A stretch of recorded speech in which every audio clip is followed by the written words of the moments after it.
কি কেমন আছেন সবাই? আশা করি সবাই খুব ভালো আছেন। আমার চ্যানেলে যে ভিডিওগুলো আপলোড করি সেই ভিডিওতে অনেক জায়গায় কমেন্ট পেয়েছি যে ড্যাশ ক্যামে কি দেখে নেওয়া উচিত। আজকে সেই ব্যাপারে আলোচনা করব। আজকে ভিডিওটা ছোট্ট কিন্তু খুব গুরুত্বপূর্ণ হতে চলেছে, সঙ্গে থাকুন। দেখুন, কোনো ড্যাশ ক্যাম নিতে গেলে সবার প্রথমে দুটো বিষয় আপনাকে ডিসাইড করতে হবে।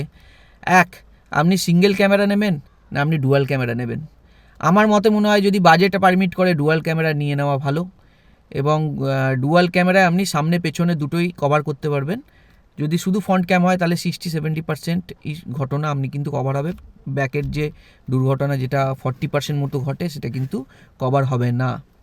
এর পরের যে বিষয়টা আমি বলবো সেটা হচ্ছে আমি সাজেস্ট করব যে পার্কিং মনিটরিং যেটা বলে হার্ডওয়্যার কিট বলে, অর্থাৎ ড্যাশ ক্যামকে গাড়ির পাওয়ার ইউনিটের সঙ্গে বা ব্যাটারির সঙ্গে কানেক্ট করে 24 আওয়ার্স যে মনিটরিং সিস্টেম সেইটা না করাই ভালো। কারণ ওটা কিন্তু আপনার ব্যাটারি এবং গাড়ির পাওয়ার ম্যানেজমেন্ট সিস্টেমের উপর কিন্তু খুব বেশি লোড পড়ে। ধীরে ধীরে ব্যাটারি আপনার কিন্তু লাইফ নষ্ট হবে, ধীরে ধীরে ব্যাটারি খারাপ হবে এবং নানা রকম শর্ট সার্কিট এবং অন্যান্য যে ইলেকট্রিক্যাল শর্ট সার্কিট রিলেটেড যে ভয় সেটাও থাকতে পারে।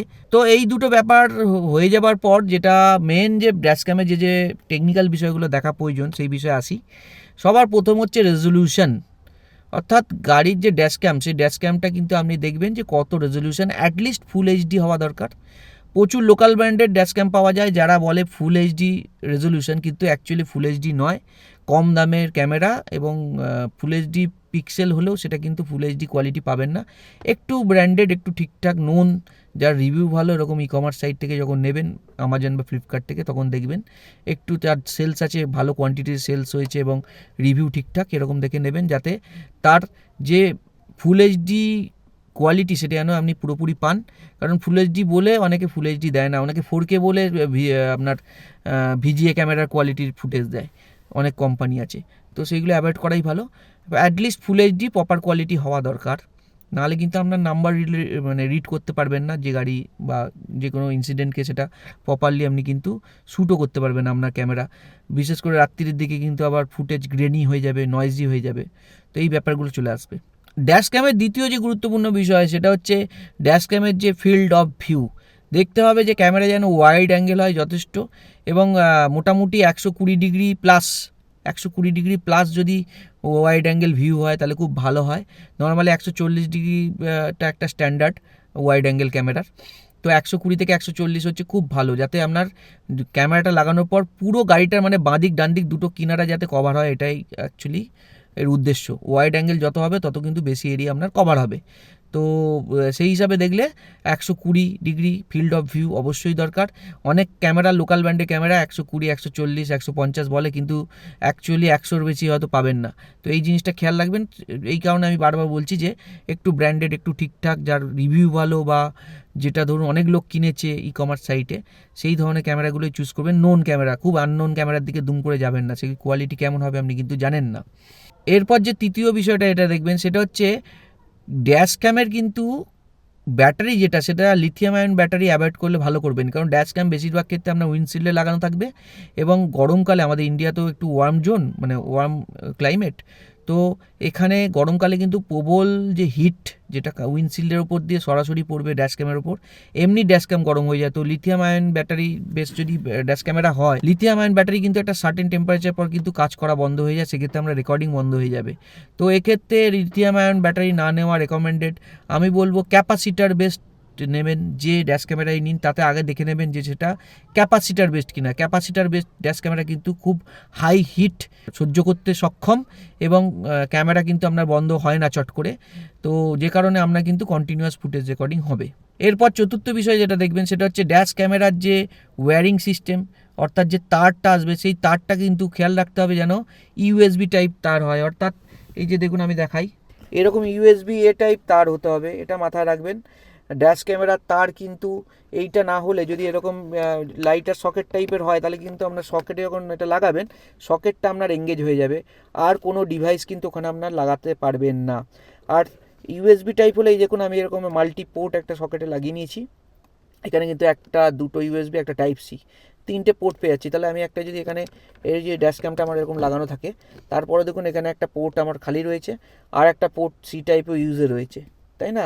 তাহলে দুটো পোর্ট আমি এক্সট্রা পেয়ে যাচ্ছি।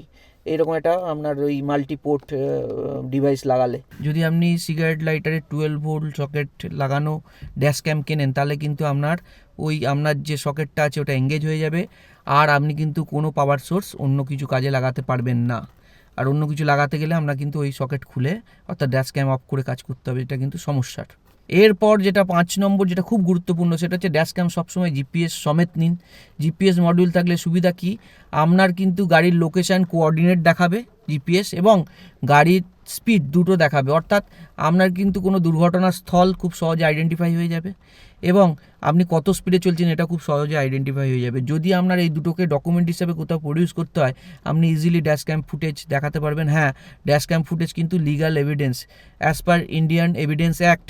কোনো ফটোগ্রাফি বা ভিডিওগ্রাফি এটা কিন্তু কোর্ট অফ লতে কিন্তু অ্যাকসেপ্টেবল এভিডেন্স হিসাবে গ্রহণযোগ্য। কাজেই এটার কোনো ড্যাশ ক্যাম ফুটেজের কোনো গ্রহণযোগ্যতা নিয়ে কোনো সমস্যা নেই, এবং এক্ষেত্রে জিপিএস মডিউল থাকলে কিন্তু আপনার কোঅর্ডিনেট আর স্পিড দুটোই আপনি দেখাতে পারবেন। স্পিডের সুবিধা কি, ধরুন আপনার ওভার স্পিডের চালান খেলেন কিন্তু আপনার ওভার স্পিড ছিল না সেই সময়, তাহলে এরকম হলে আপনি ড্যাশ ক্যামের ফুটেজ থেকে আপনি কিন্তু ওই স্পিডটা দেখিয়ে দিতে পারবেন, এবং সেই লোকেশানটা আপনার জিপিএসের যে কোঅর্ডিনেট সেটা দেখলেই বোঝা যাবে যে ওই স্পিড ক্যামের লোকেশানে এটা হয়েছে, ওই স্পিড ক্যামের লোকেশানে ওই স্পিডে আপনি চলেছেন। কাজেই কোনো রকমভাবে আপনাকে কিন্তু জোর করে চালান বা কোনো রকম সিস্টেম ফল্টের কারণে চালান করা যাবে না বা ইললিগাল কোনো চালান দেওয়া যাবে না।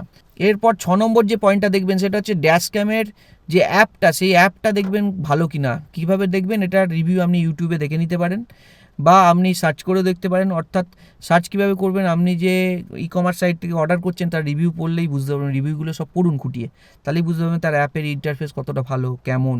তো অ্যাপের ইন্টারফেস ভালো হওয়া খুব প্রয়োজন, কারণ তাতে অনেক সুবিধা হয় আপনার যে ভিডিও সেটিং করতে এবং ভিডিও ডাউনলোড বা আপলোড করতে এগুলো সুবিধা হয় আপনার। আর লাস্ট যেটা পয়েন্ট সেটা বলবো সেটা হচ্ছে আপনার মেমোরি কার্ড কম্প্যাটিবিলিটি। মনে রাখবেন 128 জিবি অন্তত যেন আপনার এক্সপ্যান্ডেবল স্টোরেজ থাকে, কারণ 64 বা 128 জিবিটা আমি স্ট্যান্ডার্ড বলে মনে করি। তার বেশি ক্যাপাবিলিটি অর্থাৎ কিছু ড্যাশ ক্যামেরা মানে 1 টিবি অবধি দেবে, কিন্তু 1 টিবি অবধি বা 1 টিবি অবধি যাওয়ার দরকার নেই। যদি 256 বা 512 জিবি কার্ডও লাগান, সেই কার্ড এতটাই হাই কোয়ালিটি এবং হাই ক্যাপাসিটির হতে হয় যে না হলে কিন্তু আপনার হ্যাং করবে, কারণ অত ডাটা, কারণ ড্যাশ ক্যামেরা তো সব লুপ রেকর্ডিং হয়, 1 মিনিট 3 মিনিট আর 5 মিনিট এরকম বিভিন্ন সাইজের লুপ রেকর্ডিং হতে থাকে, এবং পুরনো ফুটেজ ডিলিট হতে থাকে, নতুন ডিলিট সেভ হতে থাকে যখন মেমোরি কার্ড ফুল হয়ে যায়। তারপর তো খুব হাই ক্যাপাসিটি খুব হাই কোয়ালিটি কার্ড না হলে কিন্তু সম্ভব না, এবং সেক্ষেত্রে আপনার কার্ডের দাম প্রচুর হয়ে যাবে, 3,000 4,000 5,000 6,000 টাকা অবধি দাম হতে পারে। তো তার থেকে বেটার আপনি একাধিক কার্ড রাখুন, কম 64 বা 128 জিবির কার্ড রাখুন, তাতে আপনার অনেক সুবিধা হবে, ফ্লেক্সিবল হয়ে যাবে। আপনি একটা কোনো পার্টিকুলার কার্ডের ফুটেজ আলাদা করে রাখতে চাইলে আপনি সেই চিপটা বের করে নিয়ে একটা অল্টারনেট যেহেতু মাল্টিপল চিপ আপনি ইউজ করছেন, অন্য চিপ লাগিয়ে দিন, তাহলে আপনার কী হবে, অন্য চিপে রেকর্ডিং হতে থাকবে আর ওই চিপটা আপনার রয়ে গেল, ওটা ডাটাগুলো ওভাররাইড হলো না। তো এই জিনিসটা মাথা রাখবেন, হ্যাঁ, যে কারণে 128 জিবি অন্তত আপনার এক্সপেন্ডেবল স্টোরেজ হওয়া প্রয়োজন, আর 64 জিবি কার্ড হওয়াটা প্রয়োজন। আর লাস্টে একটা বোনাস টিপ আমি দিয়ে দেবো, ড্যাশ ক্যাম কেনার আগে অবশ্যই দেখে নেবেন ওই ড্যাশ ক্যামের যে ডেসক্রিপশানে বা ওর যে স্পেসিফিকেশানে দেখে নেবেন কোন কার্ড ওতে আপনার হচ্ছে কম্প্যাটিবল, কারণ ড্যাশ ক্যামে কিন্তু সব কার্ড কম্প্যাটিবল হয় না। নর্মালি যত ড্যাশ ক্যাম আমি দেখেছি তাতে কিন্তু বেশিরভাগই স্যানডিস্কের কার্ড কিন্তু কম্প্যাটিবল হয় না। স্যামসাং ইভো সিরিজের যে কার্ডগুলো সেগুলো কিন্তু নর্মালি কম্প্যাটিবল। তো ওখানে কম্প্যাটিবল লিস্ট দেখে নেবেন, সেই মতো কার্ডই কিন্তু কিনবেন, নাহলে কিন্তু কার্ড আপনার চলবে না।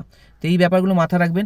আশা করি এই ভিডিওটা ভালো লাগলো, আর এই ভিডিওটা ভালো লাগলে তাহলে একটা লাইক করে দেবেন। কোনো কিছু জানার থাকলে কমেন্ট করুন, আর এই চ্যানেলে যদি নতুন হন আর এরকম ভিডিও দেখতে চান তাহলে চ্যানেলটাকে অবশ্যই সাবস্ক্রাইব করে নিন, করে বেল আইকনটা প্রেস করে নোটিফিকেশান অল করে নেবেন, যাতে আমি কোনো ভিডিও আপলোড করলে সঙ্গে সঙ্গে আপনার কাছে নোটিফিকেশান চলে যায়। ভালো থাকবেন, সঙ্গে থাকবেন, ধন্যবাদ।